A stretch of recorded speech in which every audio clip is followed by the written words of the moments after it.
Students, let we talk about some application of trigonometry. त्रिकोणमिति के कुछ अनुप्रयोग। त्रिकोणमिति कुछ अनुप्रयोगों में आप चाहे तो स्क्रीनशॉट ले सकते हैं। इसमें कुछ अनुप्रयोगों में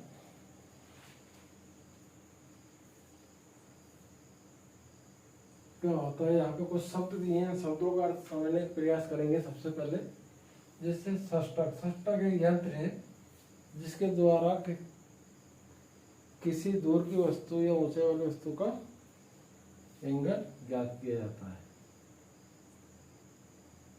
इसी प्रकार से थियोडोलाइट।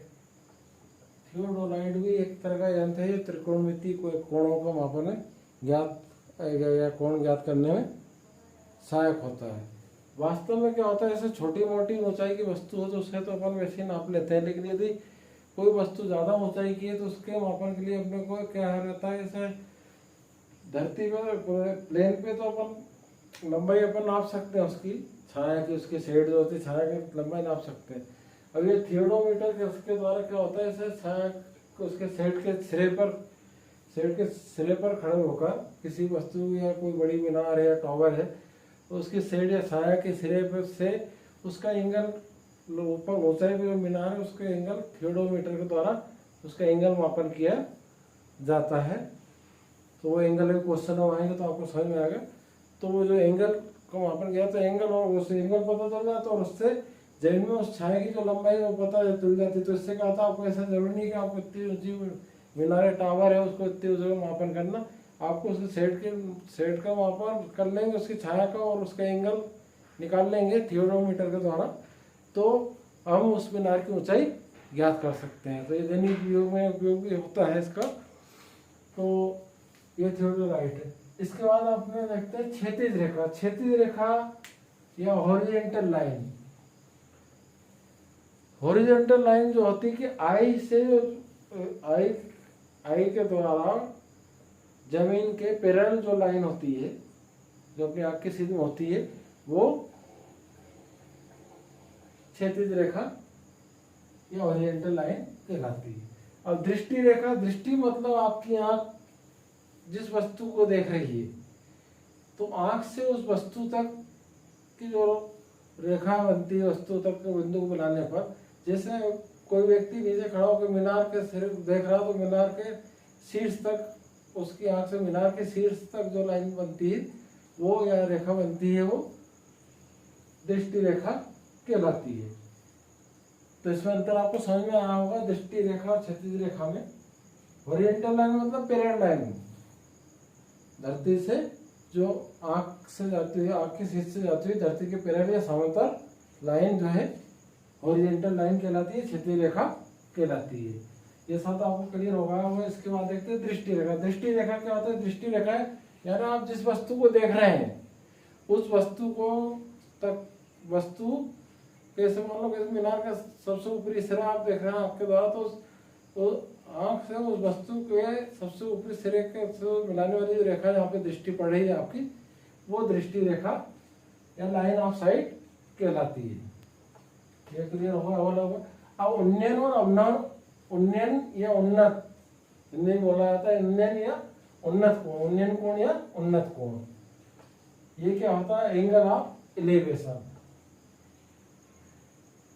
क्या होता है कि हम नीचे खड़े होकर, जमीन पे नीचे खड़े होकर किसी वस्तु को ऊपर की ओर देखते हैं, नीचे खड़े होकर ऊपर की ओर जब देखते हैं तो समय हमारी क्षैतिज रेखा जो आपकी धरती से पैरेलल जो लाइन है वो क्षैतिज रेखा, और जहाँ पे अपनी नजर पड़ रही है वो, जहाँ पे अपनी नजर पड़ रही है क्षैतिज रेखा। सपोज करो ये मान लो आँख के सीधे ऊपर ने एक टो खींच दी और ये पैरेलल लाइन जो ऊपर की वस्तु को देखी जा रही है आपके द्वारा, तो इस तरह से जो एंगल बनता है वो अपना क्या कहलाता है, उन्नत कोण या उन्नयन कोण कहलाता है,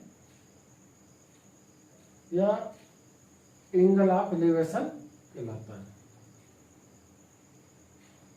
When we stand down and see up, anything, then angle between our side line and horizontal line, angle between our eyes horizontal line and line of sight is known as angle of elevation. अब अगला आता है इसका diagram, ये है angle of elevation का, angle of elevation का diagram ये है। इसके बाद इसमें देखिए एंगल ऑफ एलिवेशन है, इसमें ये जो है ये लाइन ऑफ, ये है हॉरिजॉन्टल लाइन और ये लाइन ऑफ साइट और ये है एंगल ऑफ एलिवेशन है। ये जो एंगल होता है एंगल ऑफ एलिवेशन। अगला देखते हैं अवनमन या अवनत कोण या एंगल ऑफ डिप्रेशन। तो देखते हैं अवनत अवनन कोण क्या होता है, जब हम किसी वस्तु के ऊपर या पेड़ के ऊपर या मीनार के ऊपर या बिल्डिंग के ऊपर खड़े होकर जब नीचे की ओर देखते हैं, देखिए अभी क्या था, उन्नयन कोण में डिफरेंस समझना आवश्यक है। उन्नयन या एंगल ऑफ एलिवेशन में अपना क्या था, हम नीचे खड़े थे, नीचे खड़े होकर ऊपर की ओर देख रहे, तो उस समय क्या थी, अपनी स्ट्रेट लाइन जो थी, हॉरिजॉन्टल जो लाइन थी या क्षैतिज रेखा जो थी वो नीचे थी और दृष्टि रेखा जो थी वो ऊपर थी, ऊपर की ओर देख रहे थे। तो ऐसी कंडीशन में तो एंगल ऑफ एलिवेशन बनता है या उन्नयन या उन्नत कोण बनता है। लेकिन जब हम नीचे की ओर देखते हैं, जैसे मान लो सपोज करो मैं एक बिल्डिंग में खड़ा हूँ और नीचे की ओर देख रहा हूँ, तो उस समय क्या होगा, मेरी जो हॉरिजॉन्टल लाइन है वो ऊपर रह जाएगी और जो लाइन ऑफ साइट है वो नीचे रहेगी। ऐसी कंडीशन में जो एंगल बनता है वो एंगल क्या कहलाता है, angle of depression, angle of depression या अवनत कोण या अवनमन कोण।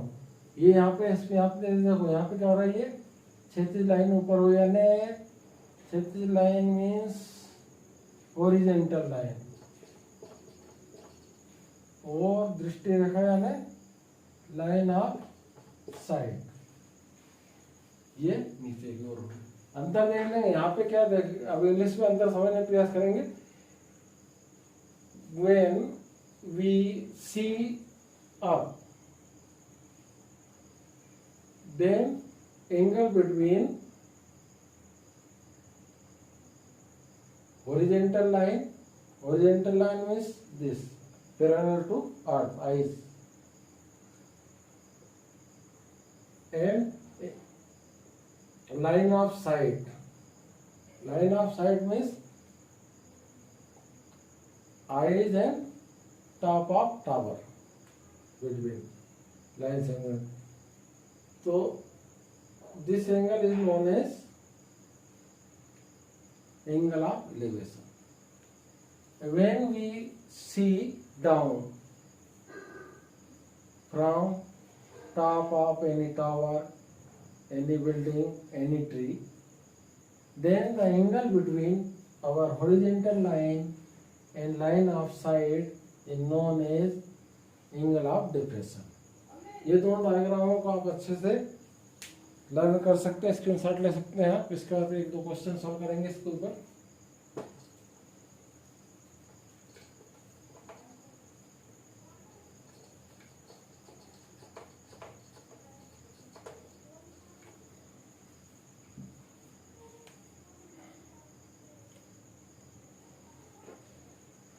यहाँ पे क्वेश्चन है अपने पास,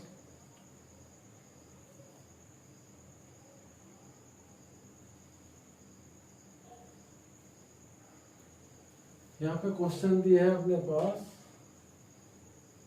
आंधी चलने से एक पेड़ टूटकर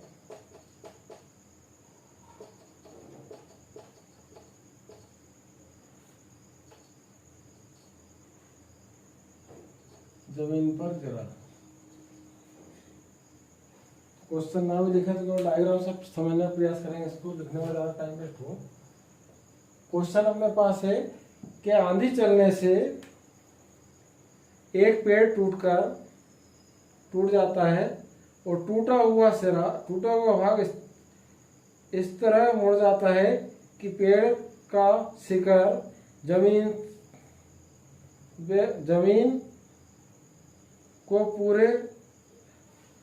छूने लगता है और 730 डिग्री का कोण बनाता है।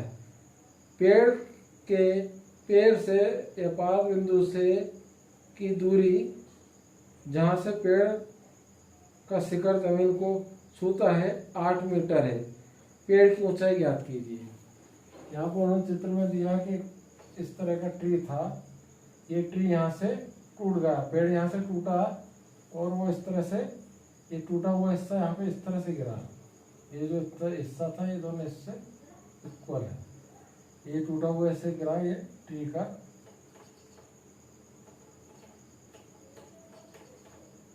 अब ये यहाँ पे एंगल बता रहा है, एंगल बन रहा 30 डिग्री का, और एक तो 90 रहता है। जमीन पे कोई भी वस्तु 90 एंगल बनाती है। ट्रिग्नोमेट्री में बिना 90 काम नहीं चलता है।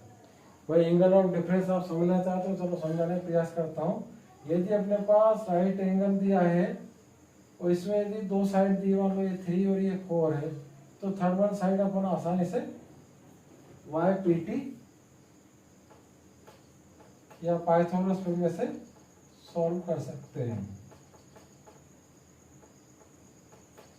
लेकिन आपके पास यदि कंडीशन ऐसी हो कि यदि यहाँ हो इस तरह का,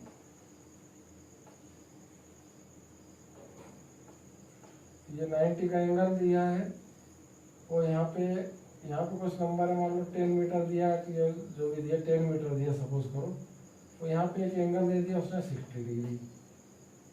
तो इस कंडीशन में यहाँ पे ट्रिग्नोमेट्री लगती है, त्रिकोणमिति का प्रयोग होता है।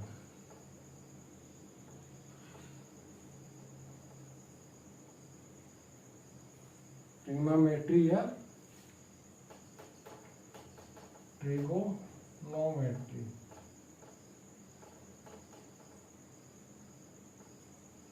ट्रिग्नोमेट्री का प्रयोग होता है। समझ में आ रहा होगा अंतर, डिफरेंस।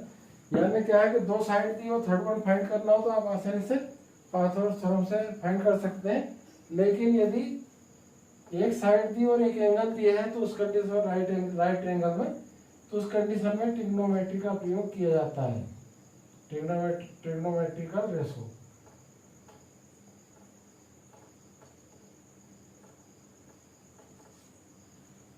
ट्रिग्नोमेट्री का प्रयोग किया जाता है, त्रिकोणमिति का प्रयोग किया जाता है। तो यहाँ पे ये पेड़ टूट कर गिरा, इसको समझ कर ये पेड़ था और इसको नाम यदि देना चाहते हैं, यहाँ से देना चाहे यहाँ से देना चाहे यहाँ से देंगे, तो क्या देंगे ABCD। D और A पॉइंट सेम है, यहाँ पे ध्यान रखना पड़ेगा। D और A पॉइंट सेम है, ये टूट कर यहाँ पे गिरा और ये जमीन से कितनी दूर बोल रहा है 8 मीटर। कितने डिफरेंस पे गिरा ये 8 मीटर डिफरेंस में। अब अपने को ट्री की टोटल हाइट फाइंड करना है। अब यहाँ पे टोटल हाइट फाइंड करने के लिए इसको बता देते हैं। PT समझ में आ गया होगा आपका डिफरेंस, ये डायग्राम में दिक्कत है। ये सबसे पहले इन क्वेश्चनों में एक डायग्राम बनाना अपने को आना चाहिए या चित्र बनाना आना चाहिए, जैसा क्वेश्चन में कहा गया है। अब इसको सॉल्व करते हैं। तो यहाँ पे हम लोग क्या क्या फाइंड करना है, इसकी हाइट ज्ञात करने के लिए एक तो सपोज करो इसका x मान लेंगे और इसका दो टुकड़े में इसकी हाइट x और ये वाला y मानेंगे, लेकिन ये y वाला हिस्सा यहाँ पर, तो ये वाला सॉल्व होगा, उसको सॉल्व कर ही नहीं सकते, ये वाला हिस्सा सॉल्व होगा इसका। अब देखते हैं सबसे पहले कौन सा हिस्सा यहाँ पे ध्यान रखना ट्रिग्नोमेट्रिकल रेशो में कि इस तरह से लिया जाता है कि जो एक अपने को ज्ञात है और एक जो ज्ञात करना है। तो यहाँ पे नॉन एंड टू फाइंड, यहाँ पे नॉन में क्या अपने पास बेस है और फाइंड में अपने क्या करना है एक्स परपेंडिकुलर एंड हाइपोटेन्यूज। तो दोनों एक साथ फाइंड नहीं कर सकते, एक एक को सिंगल फाइंड करना पड़ेगा। यानी लंब को अलग ज्ञात करेंगे और कर्ण को अलग ज्ञात करेंगे। तो सबसे पहले एक्स की वैल्यू निकालने के लिए क्या है, ये बेस है और ये परपेंडिकुलर है, ये लंब और ये आधार, यानी एक नॉन लेना और एक अननोन, एक ज्ञात और एक अज्ञात। तो अब देखते हैं यहाँ पे सबसे पहले अपने लिए ten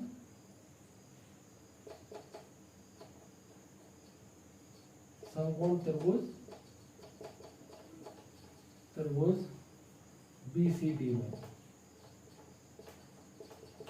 in right triangle BCD, tan theta value कितनी 30, थीटा कितना दिया 30 डिग्री, लंब बटे आधार, लंब क्या है यहाँ पे BC और आधार क्या है DC, BC लंब आधार और DC आधार, लंब बटे आधार, BC लंब है और DC आधार, या परपेंडिकुलर अपॉन बेस, इस तरह से ये लगता है। अब यहाँ पे अपना मालूम है ये ध्यान रखना, यहाँ पे अपने को ये बेस मालूम था, आधार ज्ञात था और लंब ज्ञात करने का प्रयास करना है, यानी एक राशि वो लेना है जो नॉन है और एक राशि वो लेना जो टू बी फाइंड, यानी एक राशि वो लेना जो ज्ञात है और जो ज्ञात करना है, दूसरे का लेना ज्ञात करना है। अब 1030 का मान अपने याद रखिए 1/3 बराबर BC की वैल्यू कितनी है यहाँ पर, BC की वैल्यू x और DC की वैल्यू 8, त्रिगुणा यहाँ पे कर लेंगे क्रॉस मल्टीप्लाई, त्रिगुणा या क्रॉस मल्टीप्लाई, त्रिगुणा करेंगे तो क्या हो जाएगा x√3 = 8 या x = 8y√3। चाहे तो रेशनलाइजेशन यहीं पे कर लें या बाद में कर लेंगे। अब अगला क्या करेंगे, फिर y की वैल्यू निकालना, तो क्या लगाएंगे यहाँ पे 10 कितना लगाएंगे यहाँ पे 10 लगाएंगे। अब यहाँ पे 10 नहीं लगेगा, अब अगला 10 नहीं आया क्योंकि इसमें ये 10 तो लग चुका, यहाँ पे अभी क्या लगेगा, यहाँ पे साइड देखें, बेस याद है अपने को, आधार ज्ञात है और कर्ण ज्ञात करना। आधार कर्ण किस में लगता है, आधार कर्ण किस में आता है, आधार कर्ण अपना आता है कॉस में, आधार और कर्ण किस में है कॉस में, क्या लिखेंगे cos 30 डिग्री = आधार क्या है DC, कर्ण क्या अपने पास BD, आधार बटे कर्ण, यानी बेस अपॉन हाइपोटेन्यूज। अब देखिए cos 30 की वैल्यू याद हो तो बताने का प्रयास कीजिए। कोई नहीं बता रहा है, चलो करते हैं प्रयास। cos 30 की वैल्यू होती है √3/2, √3/2। ये कितना अपने पास DC है 8 और ये BD कितना है BD 1। यहाँ पे त्रिगुणा करेंगे कितना जाएगा y√3 इस पर क्रॉस मल्टीप्लाई = 8 2 जा 16 8 2 16, या y हो रहा कितना 16/3, 16/3 होगा। इसके बाद इसको अब क्या है, पेड़ की टोटल लंबाई याद करना, तो इसके लिए क्या करना पड़ेगा अपने को, दोनों को जोड़ना पड़ेगा, यानी x + y, दो टुकड़े में ना ये बराबर कितना हो रहा है, x की वैल्यू कितनी थी 8y√3 प्लस की y की वैल्यू कितनी है 16y√3। ऐसे आपको जनरली पता ही होगा √3 सेम रहेगा, ये तो 8 + 16 = कितना है अपने पास, यहाँ पर जब एलसीएम एक जैसा होता है तो वैसे वैसे लिखा जाता है, एक बार लिखते थे एलसीएम का, उसको जोड़ो कितना हो जाएगा 24/√3। इसका रेशनलाइजेशन या परिमेकरण कर देंगे, यानी √3 का ऊपर और नीचे मल्टीप्लाई करेंगे तो ये 3 बढ़ जाए, तो कितना है अपने पास 24√3/3, 3 8 24, यानी कितना जाएगा अपने पास आंसर 8√3 मीटर। चाहे तो √3 की वैल्यू रख के भी इसका आंसर निकाल सकते हैं। अगला क्वेश्चन है, स्क्रीनशॉट ले सकते हैं आप।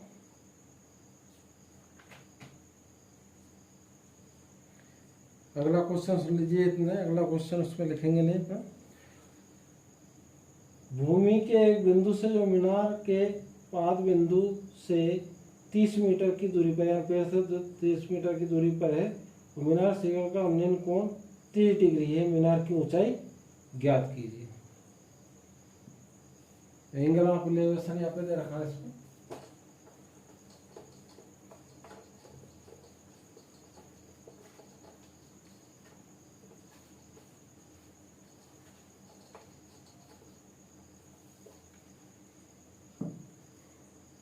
देखिए टावर से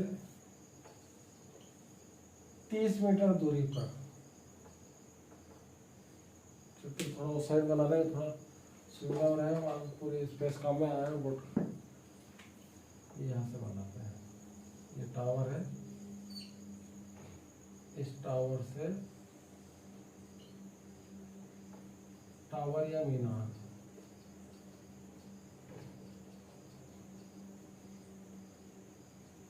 ये एंगल ऑफ एलिवेशन है 30 डिग्री, कितने मीटर दूरी पे? 30 मीटर दूरी पर। अब मीनार की हाइट फाइंड करना है। यहाँ पर क्या फाइंड करना है हम लोग को? मीनार की हाइट। हाइट को अपन ए सपोज कर लेंगे। चलिए अब इसको हल करने का प्रयास करते हैं। समझ, यानी यहाँ पे टू हेयर भी given angle of elevation 30 degree from bottom of tower 30 metre distance, 130 metre distance. Find the height of tower, यानी मीनार की ऊंचाई ज्ञात करना है। यहाँ पर टावर की हाइट ज्ञात करना है। तो इसके लिए जो नॉन है बेस और unknown which we required to find is perpendicular. Then perpendicular and base, for perpendicular and base trigonometrical ratio be 10. तो in right triangle ABC समकोण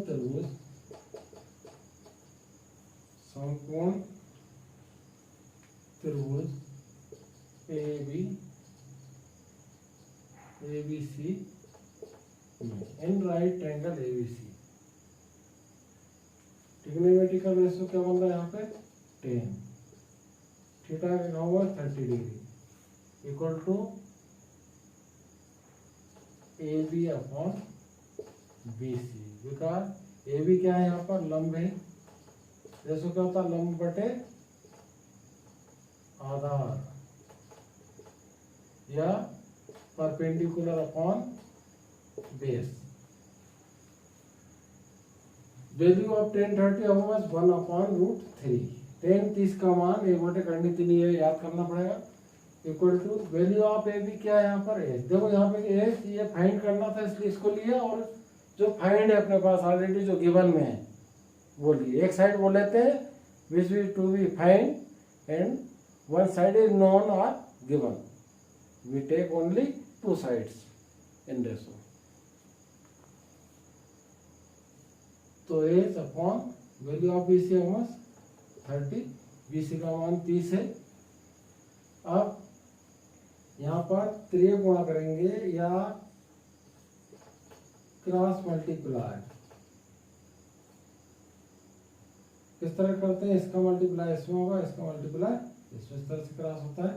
h√3 इक्वल टू 30 बन जा 30, या h इक्वल टू 30 अपॉन √3। पक्षांतर करें, गुणा करा तो भाग करेगा। इसके बाद इसको और आगे सॉल्व करते हैं। या h इक्वल टू इसका रेशनलाइजेशन करेंगे, हर का परिमेयकरण, हर का परिमेयकरण, हर का परिमेयकरण, हर का परिमेयकरण करेंगे क्या होगा? यहाँ पे h इक्वल टू 30/√3, इसका √3 हटाना है बटे में से, तो √3 को मल्टीप्लाई कर देंगे आंसर और में। Rationalisation by rationalisation of denominator h equal to 30 into √3 upon, ये पेयर बन जाए तो एक 3 बाहर आ जाए, पेयर में से एक संख्या बाहर आ जाती है, 2 के पेयर में 3 एवं 3 3 9 30, 3 बन जाए 3 3 10 30, then we here with the height of tower we 10√3 metre. इस तरह से टावर की हाइट कितनी है, 10×3 मीटर। स्क्रीनशॉट ले सकते हैं आप।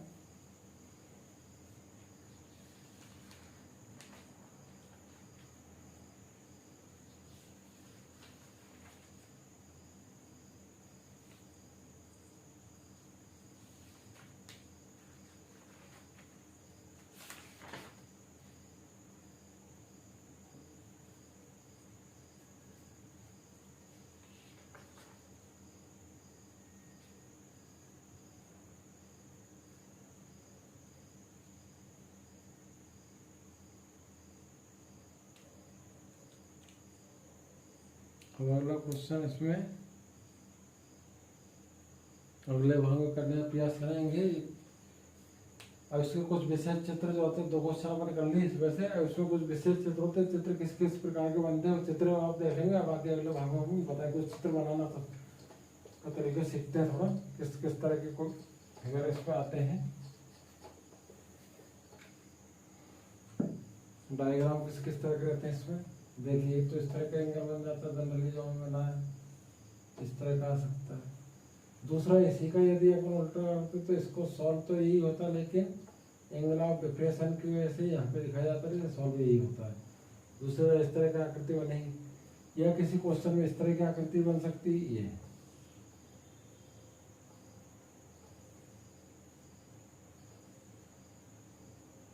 और इसका अगला चाहे तो इसके ऊपर डॉट डॉट करके वो कर सकते हैं, इसको इस तरह से बना सकते हैं, इस तरह की बन सकती है आकृति। एंगल सॉल्व तो यही होते हैं नीचे वाले, लेकिन इसको इस तरह से बोल सकता है डिफ्रेंशिएशन बोले हम, तो यहाँ पे दिखाना पड़ेगा, सॉल्व तो यही होंगे। इसके बाद और प्रयास करते हैं, इस तरह की आकृति आती है ये,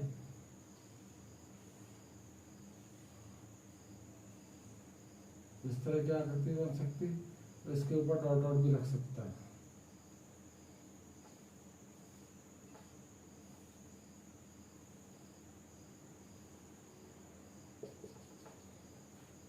ये डिप्रेसिएशन वाला रहता है, ऊपर जो रहता है डिप्रेसिएशन का रहता है, ऊपर से लगाया जाता है। एलिवेशन का तो डायरेक्ट रहता है।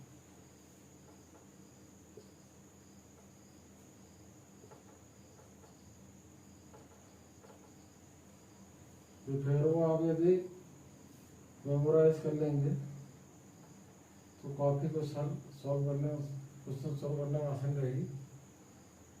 इस तरह से भी आ सकता है एंगल, क्वेश्चन के ऊपर होता है कि एंगल कैसा आना है, इस तरह के भी एंगल आ सकते हैं, इसके ऊपर डॉट डॉट कर सकते हैं दोनों, या फिर एंगल इस तरह का ही बन सकता है।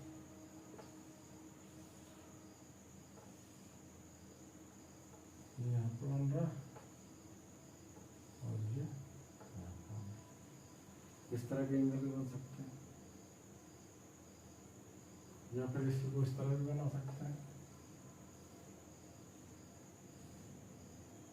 ये यदि समझ में आए किस किस तरह के एंगल रहते हैं, और भी रहते कई तरह के एंगल, लेकिन यदि आपको ये समझ में आया कि एंगल किस किस तरह के, तो क्वेश्चन समझना आसान है। जैसे डॉट डॉट कर यहाँ कर दी, यहाँ से देखो ये डॉट डॉट करता है, अभी इसका यहाँ से ये वाला नहीं, ये सीधा रहा शायद से यहाँ पे नहीं देते एंगल, यहाँ पे दे देगा, यहाँ से इस एंगल को यहाँ पे सोल्व करना पड़ेगा। एक ये वाला एंगल सोल्व होगा इसका, और ये वाला। लगभग इस तरह के फिगर आपको ट्रिग्नोमेट्रिकल क्वेश्चन में आएंगे। क्वेश्चन कुछ तो समझ में आपको आएगा होगा इसमें क्वेश्चन किस किस तरह के आएंगे।